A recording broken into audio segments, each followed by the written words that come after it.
Hello people, this is Ita Benson, and this is just a short video to talk about the COVID test charges at the Kotoka International Airport.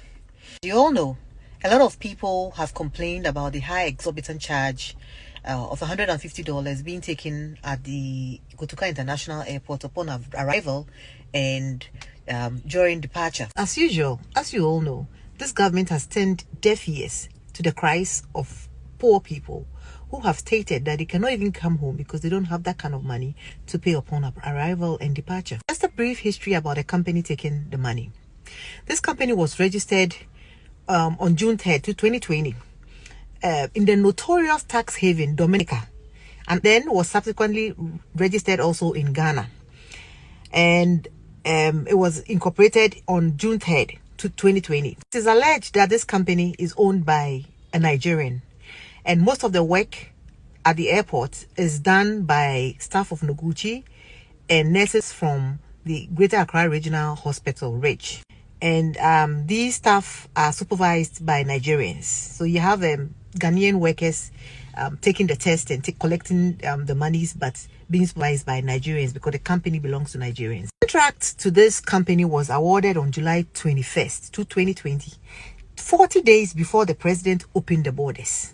40 days before the president opened the borders, the president awarded this contract to this company. And this company was incorporated on June 3rd, 2020.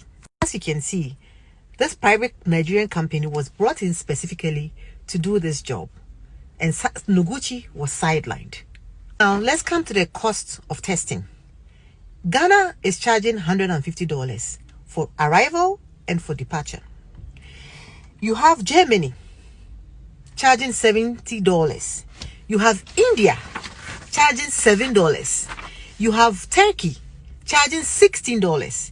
You have Malaysia charging $28. You have Djibouti charging $28. And the people are saying that $150 is just too much. It's just too much. They cannot pay it. In spite of all the protests and complaints, government is not doing anything about the fees. I personally went through the airport and I paid $150. When I was coming from where I came from, I paid $0. It was free. So I did not pay anything for my COVID test to get on the plane. And then when you get to Ghana, you pay $150 for a COVID test that you have already done in under 72 hours. And yet they tell us that the virus takes 14 days. So in 72 hours that I have already conducted a test, which was negative, in less than 14 days, in 3 days, I have to pay another $150 for a test that I don't really need because I've already done it and it cost me $0. So as you can see, there's a lot of duplicity. You do the test in less than 72 hours. You get here, you have to pay $150 to do it again. We are not saying that we don't want to do the test when we get here. What we are saying is that the amount involved, it's just too much. $150 is a lot of money. Imagine a family of 4 coming in. Father, mother, 2 kids coming in. That is $600. And when they are going back, that is another $600. That is $1,200 for a COVID test for a family of 4.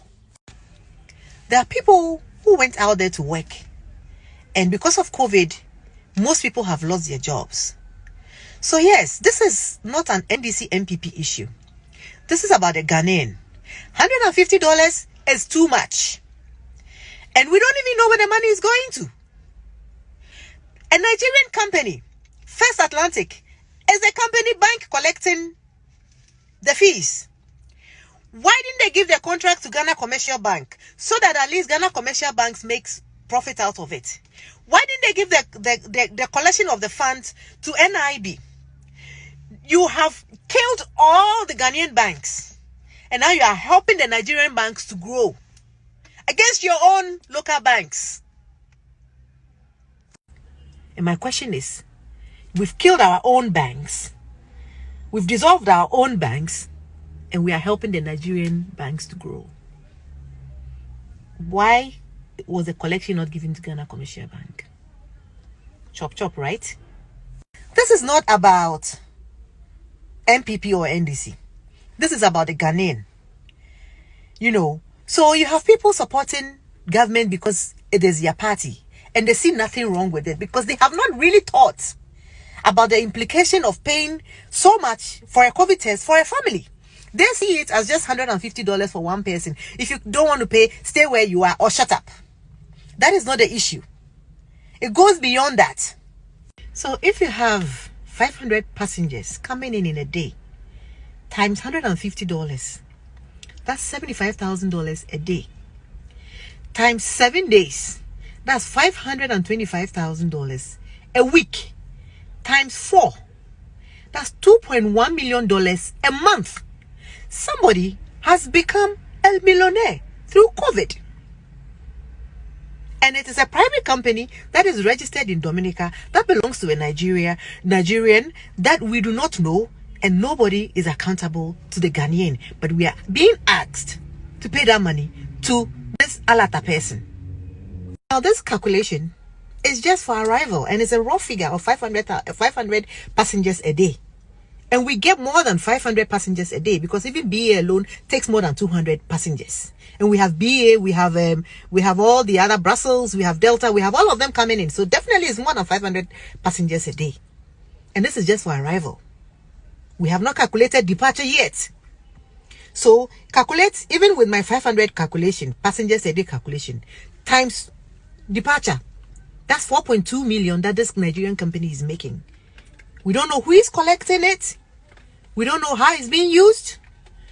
We know is that a company is registered in Dominica and nobody can ask questions. There's no accountability. No accountability. And even though people have cried out and said they cannot pay because it's too much, it's not that they are unwilling to pay, but they do not have the money. Imagine someone who has lost the mother coming home with the kids to do funeral, having to pay maybe $600 or $750 with the whole family just to come and bury their mother. Because the reason why I'm saying this is that people think that when you buy a ticket to come to Ghana, you are coming on holiday. People have various reasons for coming, and if they can avoid it, they would not spend money to get on a plane to come. So if you have a problem at home and you're coming to solve, then you have to make sure that at least you have, if it's a family, you have another $1,000 for a COVID test. So for those of you rich people who think that $150 is nothing and we should just shut up, suck up and pay, it's not as easy as that. Think deeper and do the calculation and think about families, not just one person. If it's me, I'll pay $150. But there are poor people who cannot pay, who are stranded. I know people don't care, because it's their party in power. But you see, there are people out there who don't have a voice. Some of us who speak up for them. So I'm speaking up for those mothers who have been detained at Kotoka with their babies, sleeping on chairs and on floors because they cannot afford $150. Those of you who can afford it, go ahead and pay. But we will not shut up, we will speak up. I'm penny for you, Mama. The Pamacho Enra 9 o'clock and a bedroom Kotoka International Airport. A binsu bedroom and upper 5:30. Baby idea my aye Danny free Enra Bepem Samri. Enra free and opani na yedidi once. Aya anajo. Ye be some said that Benny quarantine, I see any scared be quarantine because almost needs come be quarantine because you into your $150. Ye near man a good hano. 1 month baby ni and I a pain for an I for mobi I an operation. It will mubi. Baby I done ye dabremo in your. Anyway, I know people don't care.